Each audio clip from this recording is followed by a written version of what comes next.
105.3 Radio Bandera, inyong maaasahan sa news and public service.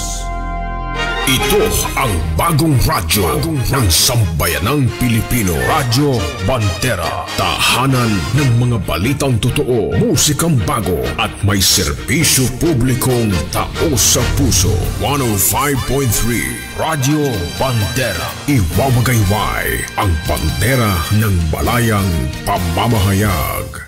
Oras Pilipinas, ganap na pong alas 8:37 ng umaga.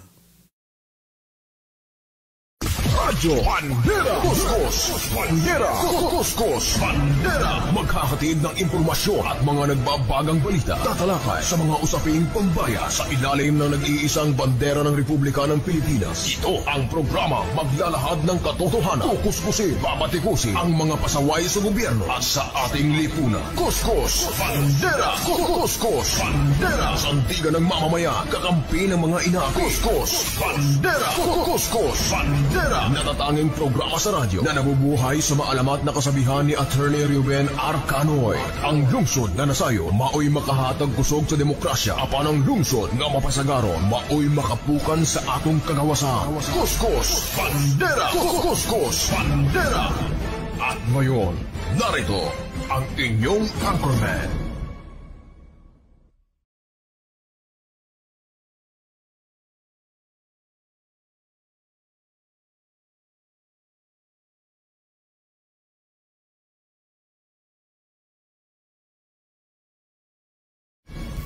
Kuskus, Bandera! Kuskus, Bandera! Magandang umaga Pilipinas! Magandang umaga Cotabato City at Bangsamoro Autonomous Region in Muslim Mindanao. Ngayon po ay araw na po tayo ng Monday. Ikalima na po sa buwan ng Mayo 2025. Muling sumasa inyo ang mga balita mula ho dito sa Cotabato City, Maguindanao, di ba pang bahagi ng Central Mindanao. Ihatid po namin ng live mula dito sa Bandera News Center sa lungsod ng Cotabato. Sabayan din po tayong napapanood sa inyong telebisyon sa Bandera News TV, Channel 33 at Channel 4 ng Maguindanao Sky Cable. At live din po tayo ngayon sa Facebook page ng Bandera News TV, Cotabato. Ako po ang inyong tagapagbalita, Jasper Acosta. 7 araw na lang. Oy, 7 araw na lang ay naantay. Ano Rick, sa next Monday na ba? Ito na yung kinaabangan ng ating mga kababayan. Palapit na ng palapit ang eleksyon. Sa Lunes na, darating na Monday, May 12. So 7 araw na lamang po ang natitira bago ang eleksyon sa Mayo 12. Kamusta ang inyong kampanya ng mga kandidato? Kamusta ang ating environment, Rick? Salamat tayo, medyo tahimik ngayon. Wala tayong mga naririnig na mga insidenteng karahasan, pero kahapon, kagabi, merong naitalang pagsabog. Saan ba to banda? Sa bayan ng Buluan, sa Maguindanao del Sur, kung saan bahay ng UBJP Vice Gubernatorial Candidate na si Hisham Nando, dyan po sa Buluan, Maguindanao del Sur, ay pinasabugan ng pinaghinalaang M79 grenade launcher kung saan nabulabog yung mga residente. Dito ho nang makarinig ng pagsabog sa labas ng bahay ni UBJP Vice Gubernatorial Candidate Hisham Nando. Kagabi po yan dyan sa bayan ng Buluan sa Maguindanao del Sur. Wala namang naiulat na nasugatan o namatay sa naiulat na pagsabog, ngunit nagdulot ito ng pangamba at takot sa mga residente. Sa ngayon ay nagsasagawa na ng follow-up investigation ng PNP upang alamin kung ano ba yung motibo nito at kung sino ang responsable. Dumating na ang automated counting machine. Ito na yung inaantay ng ating mga kababayan na i-transport na sa mga municipal election offices. Itong ACM, ito po yung automated counting machine na gagamitin para sa May 12 national local elections. Diyan po sa bayan ng Pagalungan sa Maguindanao del Sur, 36 na mga ACM ang nasa kustodiya na ng Office of the Election Officer sa bayan ng Pagalungan at nakatakda na magsagawa ng final testing at sealing ng mga ACM o itong automated counting machine sa araw ng Miyerkules, May 7. So sa Wednesday, lahat ng mga automated counting machine ay magkakaroon ng final testing and sealing. Bago po yan, gagamitin sa May 12 national at local elections upang matiyak kung wala bang aberya, in good condition ba ang mga ACM na ito na gagamitin sa eleksyon.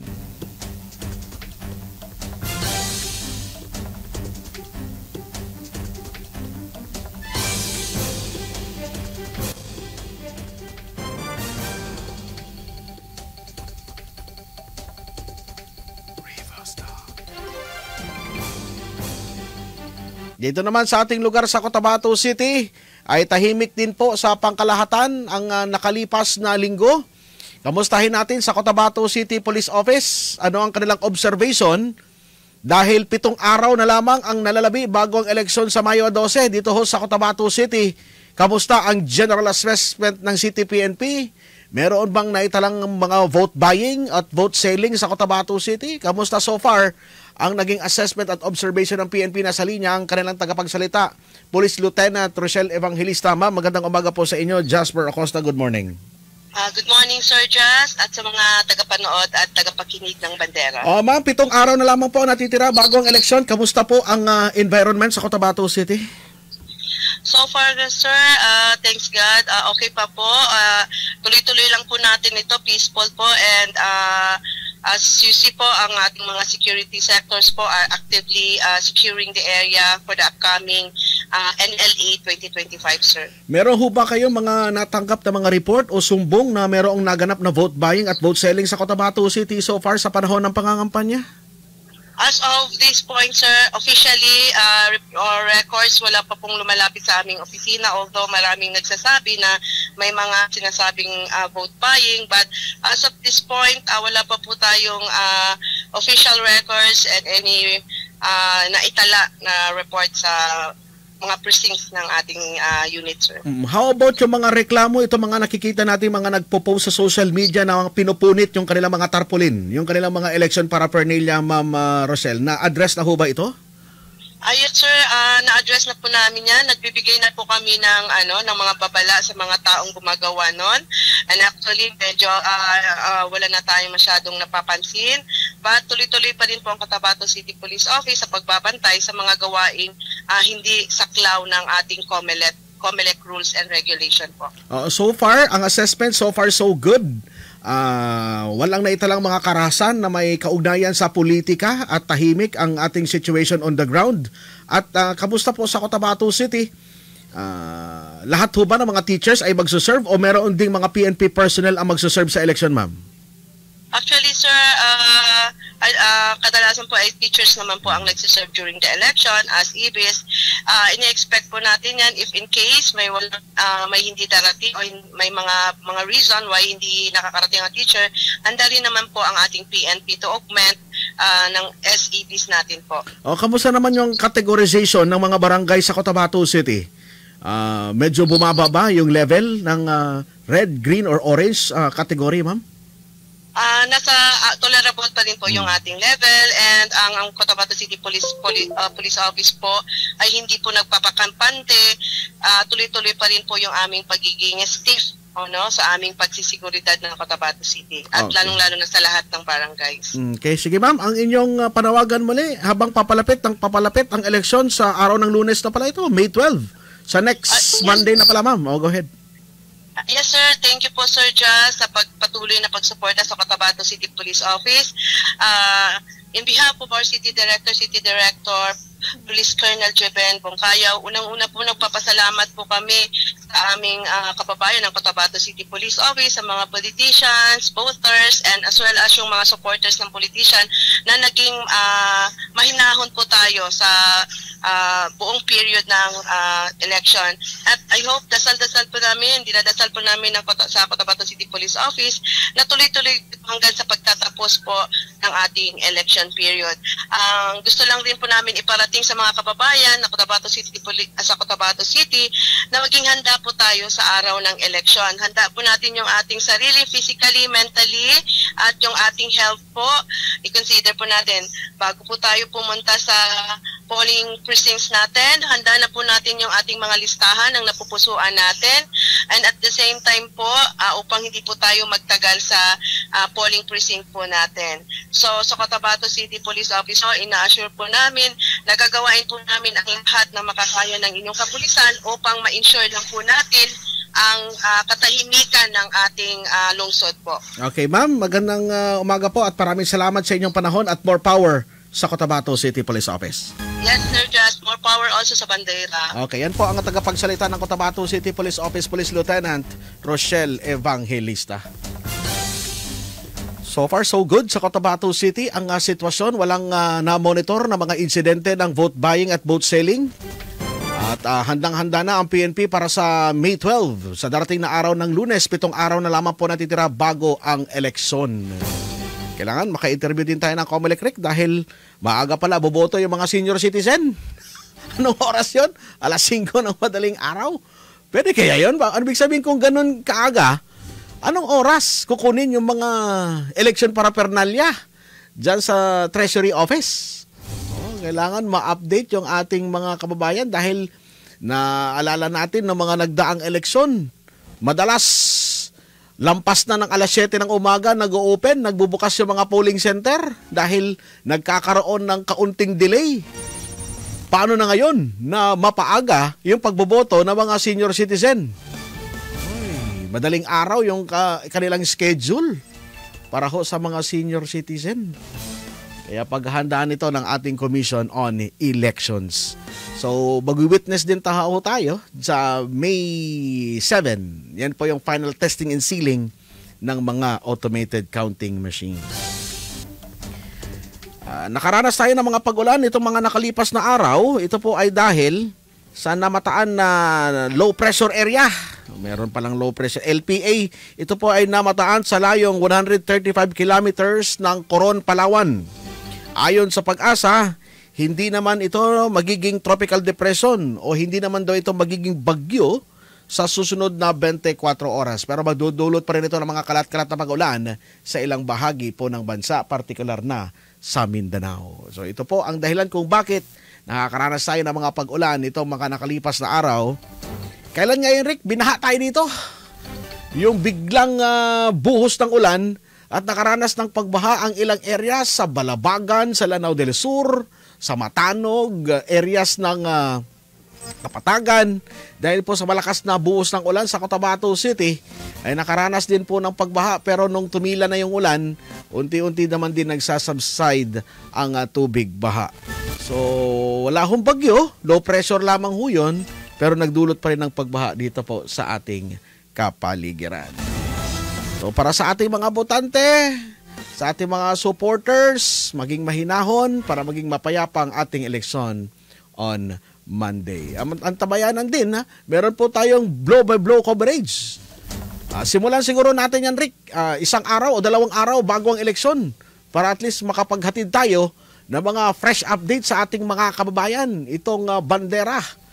Talagang full force ang aming team sa paghahatid po ng mga pinaka-latest na mga kaganapan 2 araw bago ang eleksyon at siyempre sa eleksyon mismo sa araw ng botohan hanggang sa maiproklama ang mga nanalong kandidato. Tutok lamang dito sa Bandera News TV Cotabato at sa aming Facebook page. Sa po nating mga reporters, cameraman at technical side, Vicky Madamba, ako po yung tagapagbalita, Jasper Acosta, na nag-iwan sa inyo ng magandang umaga po sa inyong lahat. Bandera News FM. Basta radyo, ibandera mo. Basta balita, basta musika, basta public service. 105.3 Radio Bandera Cotabato City. Pilit tinatapatan, ngunit hindi mapantayan. 105.3 Basta radyo, ibandera mo. Maring! Dala sa Junior, oy! Mag-outing ta! Kamu lang siguro, Mads, uy. Nga naman, si Junior. Nagsakit. Di ay pa, Mads. Naibo gani ko anang imo. Bibo kaayong pataoy. Kaning ako, masakiton kaayo. Tungod kay kanado kaayo ni pataa mo kaon, Mads. Hingatol ka Sad, kanindot uy. Unsa may vitamins niya, Mads? Vegemax Plus Herbal Capsule ang yang gitumar. Vegemax Plus Herbal Capsule, extracted from 25 kinds of herbs, fruits and vegetables. Vegemax Plus Herbal Capsule, atong ampuan o atong sulayan. Basin o sa ikaw, sa daghan nga nagpamatuod nga nakaangkon sa kaayuhan, human nagtumar sa Vegemax Plus Herbal Capsule. Pagdali na din ha, mama. Late na ko sa kong basketball. Paghulat ra sa gani, Junior B. Muna na lang ko ni mo, maoy. Diya ka na, ma. Run. Hoy, paghinay lang anak. Ay, gakiat lang agi. Pero, salamat sa Ginoo. Sukad siya nagtumar sa Vegemax Plus Herbal Capsule. Wala taon siya magluya. Baskog na kaayo. Salamat taon, Ginoo. Vegemax Plus Herbal Capsule, BFAD approved og mapalit na sa mga butika. No approved therapeutic claim. Agri, sa Agri, umagri tayong muli. Sa Agri, agrikultura, sandigan ng ating bayan. Buong bansa, nakikinabang. Umagri at magkaisa, proteksyon laban sa smuggling at importasyon. Umagri tayong muli sa Agri. Muling itanim sa Kongreso, Agri, patuloy ang paggawa ng mga batas para sa proteksyon at tulong pinansyal ng agrikultura. Umagri tayong muli sa Agri. Iboto, Agri Party List, number 88 sa balota. Political advertisement, paid for and by Agri Party List, Flores Street, Ermita, Manila. Bumili at manalo ng 300 trips to Mecca raffle promo sa KCC Mall of Cotabato. May 1 raffle entry sa bawat 200 pesos sa KCC Department Store o 1 raffle entry sa bawat 500 pesos sa KCC Supermarket gamit ang KCC Forever Bonus Card. May chance ka pang manalo ng 40 million shopping money, milyong exciting prizes. Everything's here at KCC for you.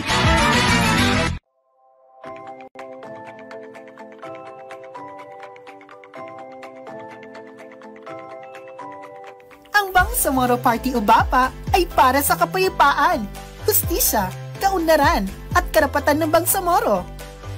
Ito ay nagsisilbing tahanan, silungan at kaagapay ng lahat, mapamusliman, Kristiyano at lumad. Partido ng umpungan na may tunay na malasakit sa ating bayan. Sa oras ng kagipitan, si Bapa ang maaasahan na ipaglaban ng inyong karapatan. Dahil sa Bapa, lahat kasali at walang maiiwan. Kaya naman, kay Bapa Tanalangon. Puti at merong ailing, andyan palagi sa pusong sawi. Siya ang tumahi, puti at merong ailing, nandyan palagi. Iman, number 39 sa Barota, Senator I.B. Marcos. This legal advertisement is paid for and by Maria Elena Marcos, 204 Mariano Marcos Street, San Juan, Metro Manila.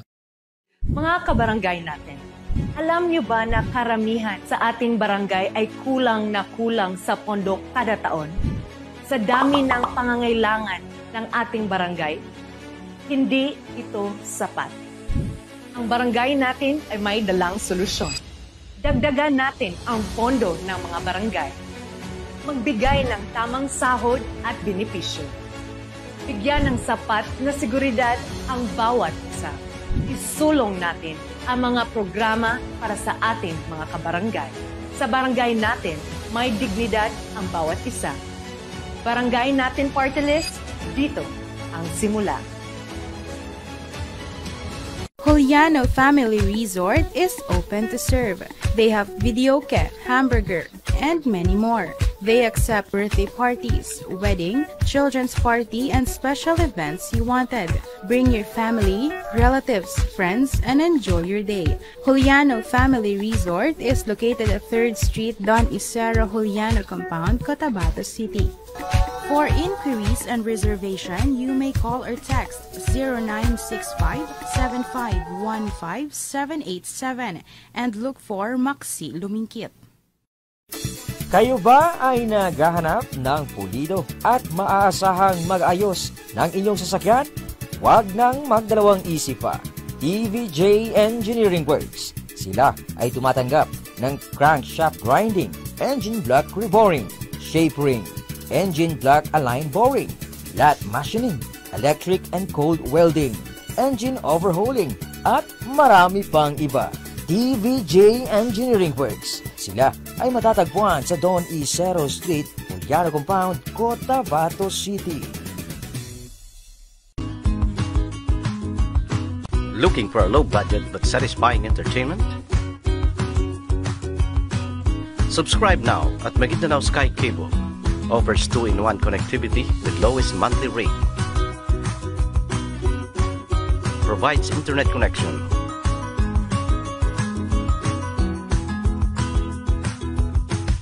With unlimited surfing and no data capping. Maguindanao Sky Cable also provides cable connection with many exciting channels to choose from. These are the easy steps to apply. All you have to do is fill out the application form, bring identification card in any proof of billing to avail the best offer ever. 400 pesos a month with 50 pesos discount for updated cable TV subscriber and 998 pesos for internet with pre-cable TV and unlimited surfing 24/7. Visit us at Maguindanao Sky Cable Office at Oliano Compound, Don Isero Street, Cotabato City, and Quezon Avenue. You may contact Cotabato City branch on their hotline numbers at 421-7084-86, or you may call or text at this Globe number 0955-232-4871, or for smart users 0920-332-6846.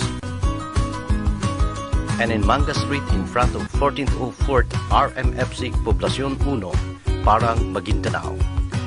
And in Parang, Maguindanao branch, their hotline number is 546-0009. For Sun users, contact 0942-156-4238. For the best choice in entertainment and affordable connection, choose Maguindanao Sky Cable. Hurry and get connected.